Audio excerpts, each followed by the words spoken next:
తప్పకుండా. Hello hello నమస్కారం అండి. హలో నమస్కారం మేడం. నమస్తే అమ్మా, మీ పేరు చెప్పండి.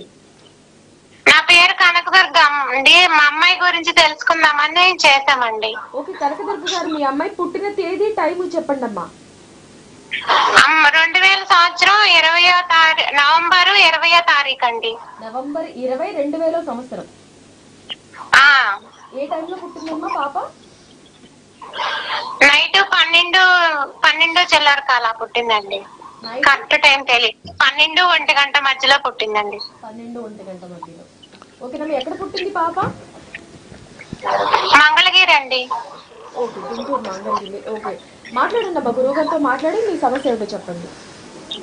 నమస్కారం గురువు గారు. సాయిరామ్మ, ఈశ్వరానుగ్రహ ఫల సిద్ధిరస్తు. అయితే అమ్మా, ఈ పాప 19వ తారీఖు రాత్రి తెల్లవారితే 20 లేకపోతే 20వ తారీఖు రాత్రి తెల్లవారితే 21? తెల్లవారితే సోమవారం వస్తుందా? నైటేనండి. నైట్ 12:40 ఏమో. అవునమ్మా, తెల్లవారితే సోమవారం అవుతుందా? తెలియదు సార్, నాకు గుర్తులేదు. అప్పుడు 20వ తారీఖు అవుతుందా లేదంటే తెల్లవారితే 21 అవుతుందా?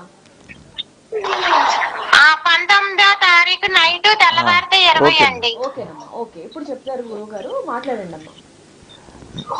అమ్మా, ఈ పాప జన్మ నక్షత్రం ప్రకారం పూర్వ పలుగుని అంటే పుబ్బా నక్షత్రం, సింహరాశి, సోమవారం నాడు జన్మించారమ్మా. పుబ్బా నక్షత్రంలో పుట్టిన వాళ్ళు ఇంటికి లక్ష్మీపుత్రులు అవుతారు. అయితే ఈ పాప ఈ యొక్క సింహరాశి అమ్మా, పుబ్బా నక్షత్రంలో పుట్టిన వారికి పాప పేరేం పేరమ్మా? మోహన ప్రియ అండి. జాతకం ప్రకారమే పేరు పెట్టారు. మంచి జాతకురాలు.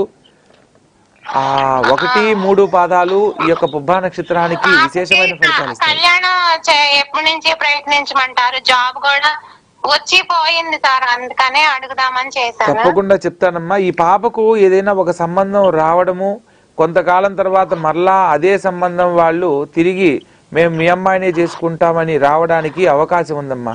అలా ఎవరైనా వచ్చుంటే ఆ సంబంధమే మీరు ఫైనల్ చేసుకోవచ్చు కళ్యాణ ప్రయత్నాలలో. ప్రస్తుతం అయితే ఈ పాపకు 2024 ఆగస్టు 29వ తారీఖు తర్వాత కళ్యాణానికి సంబంధించిన శుభవార్తలు వినే అవకాశం ఉందమ్మా. ఈ లోపల మీరు చెప్పండి అమ్మా. చెప్పండి. ఆగస్టు 29వ తారీఖు తర్వాత కళ్యాణానికి సంబంధించిన శుభవార్తలు వింటారు. ప్రత్యేకంగా ఈశ్వరునికి పంచదారను మెత్తని చూర్ణం లాగా చేసి, మెత్తని పౌడర్ లాగా చేసి, ఆ మెత్తని పౌడర్తో ఈశ్వరునికి లేదా శివలింగానికి అభిషేకం చేస్తూ ఉండమని చెప్పండి అమ్మా, ప్రతి సోమవారం. అలా ఒక 11 సోమవారాలు గనక ఆచరిస్తే కళ్యాణానికి సంబంధించి అనుకూలమైన వాడు, రూపవంతుడు, గుణవంతుడు అయిన వాడు ఆ అమ్మాయికి జీవిత భాగస్వామిగా రావడానికి అవకాశం ఉంది. ఈశ్వరానుగ్రహంతో వైవాహ జీవితంలో సమస్యలు లేని జీవితాన్ని పొందడానికి అవకాశం ఉందమ్మా.